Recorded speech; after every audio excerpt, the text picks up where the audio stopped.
बंकू, जल्दी जल्दी अपनी पारी समाप्त कर, नहीं तो सेठी की टीम आती ही होगी, हमें यहाँ से भगा देगी। अरे यार, ऐसे कैसे हटा देगा? उन लोगों के चलते ही सुबह 4 बजे से खेल ले, आएंगे तो थोड़ा इंतजार करेंगे। भाई, ये गांव के मठ की सार्वजनिक जमीन है, इसमें सबका बराबर का हक है। बात तो तुम्हारी बिल्कुल सही है बंकू, लेकिन यह भी बात सही है कि यह जमीन मठ को उसके ही पूर्वजों ने दान में दी थी। जब दान में दे दी गई तो फिर ये मठ की जमीन हो गई ना, और मठ की जमीन सार्वजनिक होती है, उस पर सभी का समान अधिकार होता है। चल तू बॉलिंग कर, मेरी पारी अभी बाकी है। बंकू अपने टीम के साथ खेल रहा था, तभी सेठी अपनी टीम के साथ वहां पर खेलने पहुंचा। ए चल बे नंगे फकीरों, हटाए अपना बल्ला बास पल्ला, चल हमारी टीम यहाँ पर खेलेगी। चल, तुम लोगों को कई बार बता दिया कि ये मेरे पुरखों की जमीन है, इस ग्राउंड पर सिर्फ हमारी टीम खेलेगी, लेकिन तुम भिखारी लोग इतने ढीठ हो कि बिना फटकार के सुनते ही नहीं। देखो सेठी, हमारी थोड़ी सी 2 ओवर की पारी बची है, उसके बाद हमारा मैच खत्म हो जाएगा, तब खेल लेना। अच्छा, ग्राउंड हमारा और हम ही इंतजार करें? चलो हटाओ अपनी बांस की विकेट। सेठी भाई, तुम लोग जब तक रेडी होगे उतने में हमारा खेल खत्म हो जाएगा। एक बार सेठी भाई ने बोल दिया ना नहीं खेलना है, मतलब नहीं खेलना है। अरे ऐसे कैसे तुम हमारा विकेट उखाड़ सकते हो? अबे चल फुट लो यहाँ से, ये मेरा बॉडीगार्ड है, नहीं तो इतना मारेगा कि छठी के दूध याद आ जाएंगे। इतने में बिलुआ बंकू को पकड़कर हाथापाई करने लगता है। जल्द ही हाथापाई भीषण लड़ाई में बदल जाती है। सेठी के गुंडे सब मिलकर बंकू और उसकी टीम की जबरदस्त पिटाई कर देते हैं। बंकू की नाक से खून निकलने लगता है। रही सही कसर घर पहुंचने पर उसके पिताजी रतन निकाल देते हैं। क्या जरूरत थी हैं? उन बड़े लोगों के बिगड़ैल बेटों के मुंह लगने की? उनके बाप दादा की जमीन है, वहां वो खेलते हैं, तो तुम्हें वहां जाने की क्या जरूरत? उनके बाप दादा की नहीं, वो मठ की जमीन है, और मठ की संपत्ति का सार्वजनिक उपयोग होता है, ना कि निजी। तुम मुझे कानून बताओगे हैं? क्यों जी, जब देखो आप बंकू को ही डांटते रहते हैं। चाहे बंकू सही हो या गलत, मठ की जमीन सभी के लिए है। तभी दरवाजे पर पुलिस दस्तक देती है। सेठ करोड़ीमल ने आपके बेटे के खिलाफ उनके बेटे से मारपीट करने के लिए थाने में शिकायत लिखवाई है। आप दोनों बाप बेटे को आज शाम को थाने में इंस्पेक्टर तोंडे ने बुलाया। इसी तरह की सूचना हवलदार झंझोर सिंह भीमा, पंडित ज्ञानचंद, बट्टू, कलुआ सभी लोग हड़बड़ाए हुए रतन के घर पहुंचते हैं। रतन, अरे ओ रतन, अभी मेरे घर पुलिस आई थी, शाम को थाने बुलाया है। भीमा, मेरे घर भी हवलदार आया था, शाम को हमें भी थाने बुलाया है। अलबत्ता यहाँ पर जितने लोग हैं सभी के घर पर पुलिस पहुंची थी। ओह, तभी यहाँ इतनी भीड़ लगी है। तो अब क्या होगा? मैंने तो पहले भी इन लोगों को समझाया था कि ये सब बड़े लोगों का खेल है। अरे हम लोगों का खेल है कुश्ती, गुल्ली डंडा, कबड्डी, लट्टू, कंचे। इसके लिए कोई बड़े मैदान की जरूरत नहीं होती, लेकिन ये लोग मानते ही नहीं। अब लो भुगतो। अरे हमने भी समझाया था बंकू को कि शुरू से ही मैदान पर उन लोगों का कब्जा रहा है। ऐसा नहीं कि हम लोगों ने मैदान को उनके कब्जे से मुक्त कराने का प्रयास नहीं किया, लेकिन हर बार हमें मुंह की खानी पड़ी। वैसे देखा जाए तो बच्चों की मांग जायज है। हम सबको सरपंच जी के साथ जाकर थानेदार को बताना चाहिए। लेकिन सरपंच जी भी तो लालची हैं, करोड़ीमल उन्हें भी खरीद लेगा। सच्चाई को कोई नहीं खरीद सकता, और यही विश्वास हम गरीबों को ढांढस बताता है। सभी सरपंच हुकुमचंद के पास पहुंचते हैं। अरे आज क्या बात है भाई, सभी लोग एक साथ हमारे यहाँ आए हैं। गांव में कुछ बड़ी घटना घटित हुई है क्या? हाँ सरपंच जी, कुछ ऐसी ही बात है। गांव के बच्चे मठ के मैदान में जाकर क्रिकेट खेलते हैं, लेकिन करोड़ी मल का बेटा सेठी अपनी टीम के साथ मिलकर गांव के सारे लड़कों को भगा देता है। अब ऐसा क्यों? उस मैदान पर तो सभी खेल सकते हैं। सेठी मठ की जमीन पर अपने पूर्वजों का हक जताकर सिर्फ अपनी टीम के साथ खेलता है। कल इन्हीं सब बातों को लेकर गांव के बच्चे और सेठी की टीम में झड़प हो गई। आज हमारे यहाँ नोटिस आया है कि हम सभी को थाने पर थानेदार ने शाम को बुलाया है। शाम को करोड़ी मल और सरपंच सहित गांव के लोग थाने पर पहुंचते हैं। देखो भाई, पहली बात तो मैं कानून को किसी को भी हाथ में लेने की इजाजत नहीं दूंगा। दोनों पक्षों की बात सुनने के बाद मुझे सेठी की बात जायज लगती है। उसके टीम को राज्य स्तर पर खेलने के लिए प्रैक्टिस करनी जरूरी है, अतः मठ के मैदान का सेठी ही उपयोग करेगा। ये कैसे कह सकते हैं कि सेठी की टीम ही अच्छी खेलती है और वही मैदान में प्रैक्टिस करेगा? बंकू की बातों में दम है। अरे सेठी के पास सभी चीजें हैं, bat, ball, wicket, gloves, helmet, pad, guard, Jersey है। इन्हें हम सभी लोग रोज खेलते हुए देखते हैं। गांव के बच्चे उनका मुकाबला कर ही नहीं सकते। ठीक है, तो अगले रविवार को क्यों ना हम लोग सेठी की टीम और बंकू की टीम का एक मैच करवा लें। जो जीतेगा वही मठ के मैदान में खेलेगा। हाँ भाई, क्या कहते हो सेठी? हमें ये चैलेंज मंजूर है। हमें भी मंजूर है। ठीक है, तो अगले रविवार को सेठी और बंकू की टीम के बीच मुकाबला होगा। जो जीतेगा मैदान पर आगे वही खेलेगा। तब तक जैसी स्थिति है वैसा ही रहेगा। लेकिन बंकू की टीम प्रैक्टिस कहां करेगी? वो सब मैं नहीं जानता। रविवार तक यथास्थिति ही रहेगी।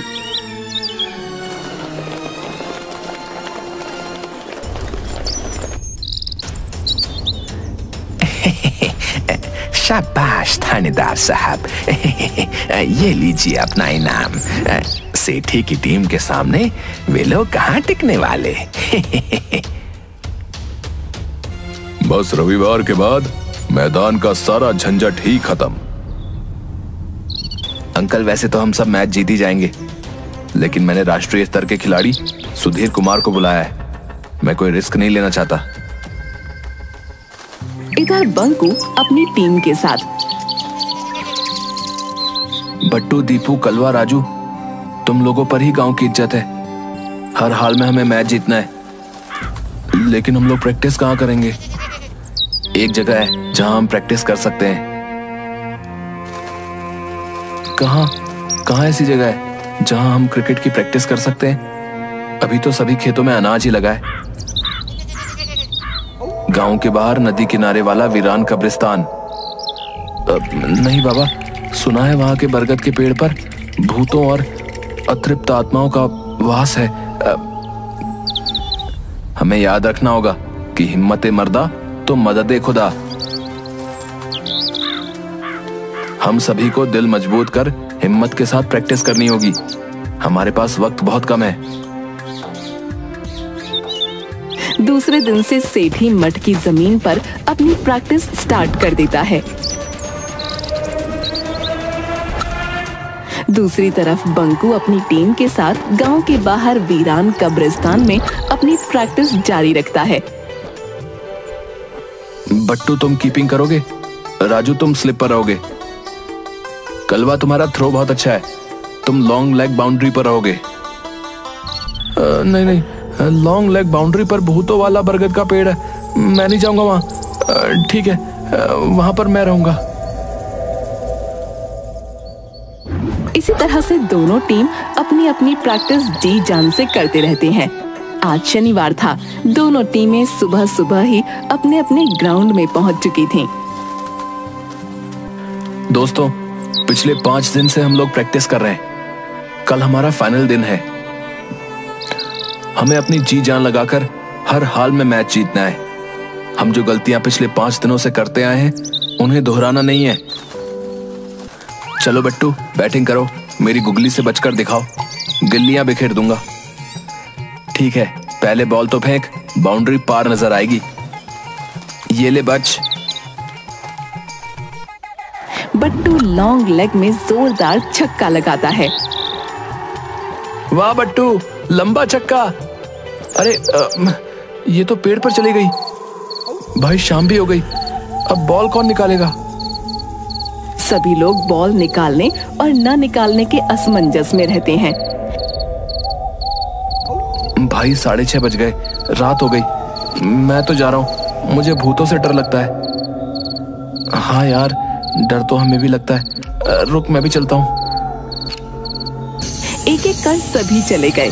कब्रिस्तान में सिर्फ बंकू और दीपू रह गए थे।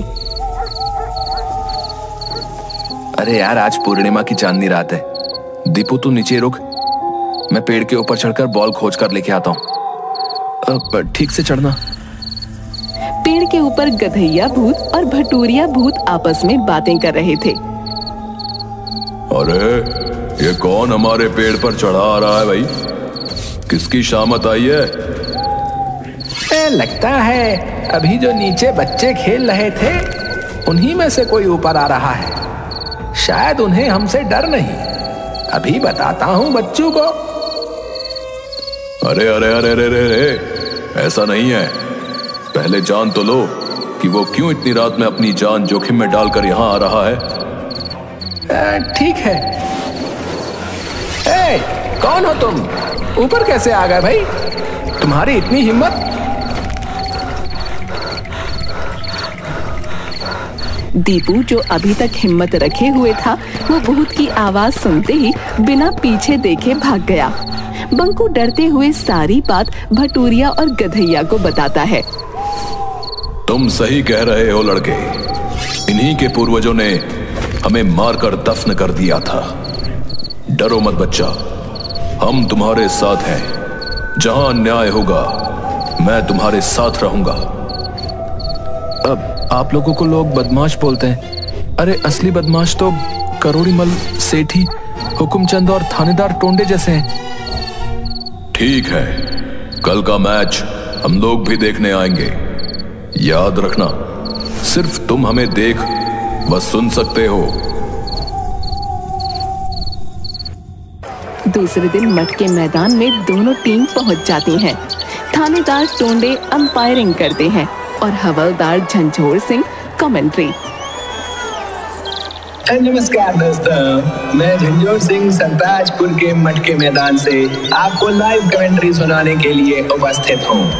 पूरा मैदान खचाखच भरा हुआ है।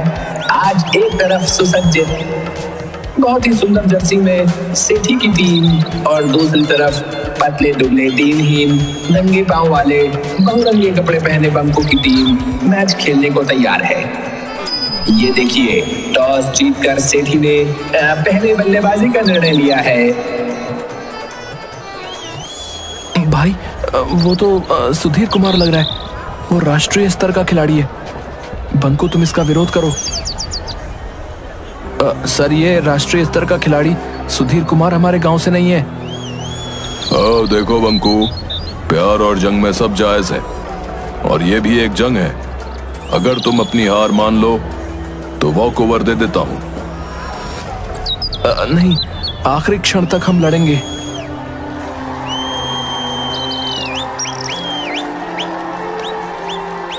हाँ तो भाइयों, अंपायर से बंकू की कुछ बातचीत के बाद मैच शुरू हो गया है। बट्टू बॉलिंग छोर से बॉलिंग करने के लिए तैयार। सामने क्रीज पर नेशनल लेवल के प्लेयर सुधीर कुमार।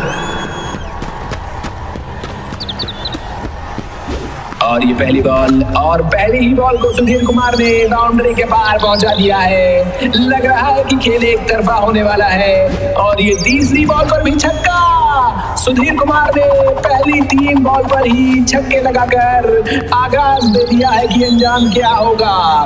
बंकू अपनी हताश टीम को उत्साहित करते हुए, और ये मैच की आखिरी गेंद पर भी बाउंड्री पार। 20 ओवर में कुल 387 रन। अब देखना है कि बंकू की टीम कितने 100 रनों से हारती है।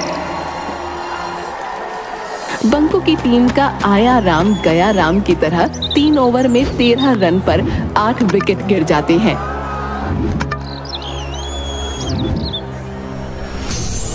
अरे 9 बॉल पर आउट कर दिया। ये तो बेईमान अंपायर है।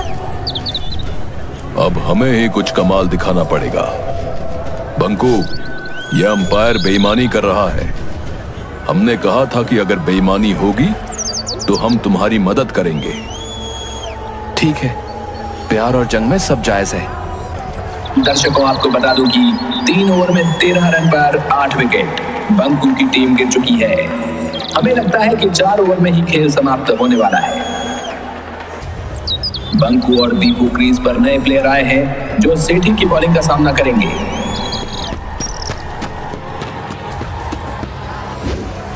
सेठी ने ये बॉल डाला और बॉल बाउंड्री के पार। वाह, बंकू की टीम का ये पहला छक्का।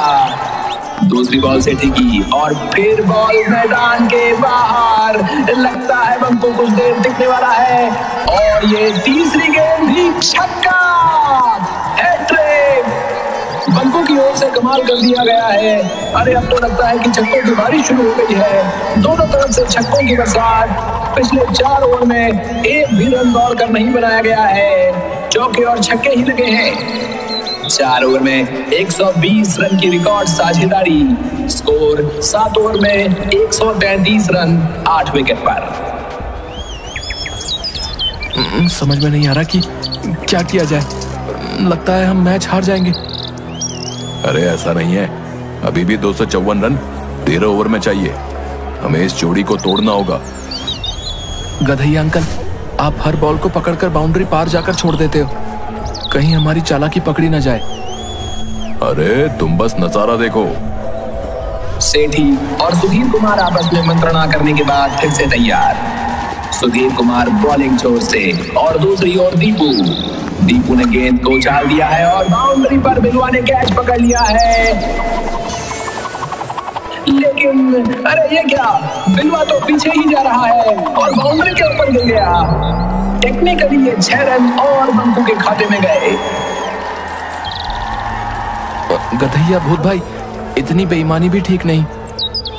अरे अंपायर से पूछो, प्यार और जंग में सब जायज है। बंकू की टीम जीत से अब सिर्फ 12 रन दूर।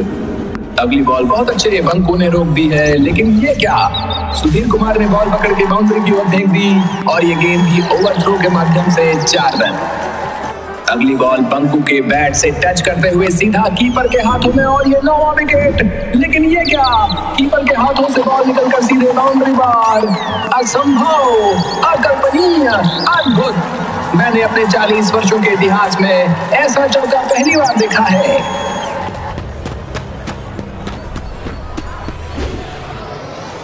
और ये गगनचुंबी छक्के के साथ मैच समाप्त होता है। बंकू की टीम 2 विकेट से मैच को जीत चुकी है। यानी इस मट की जमीन से सेठी और करोड़ीमल का दावा अब इतिहास बन चुका है।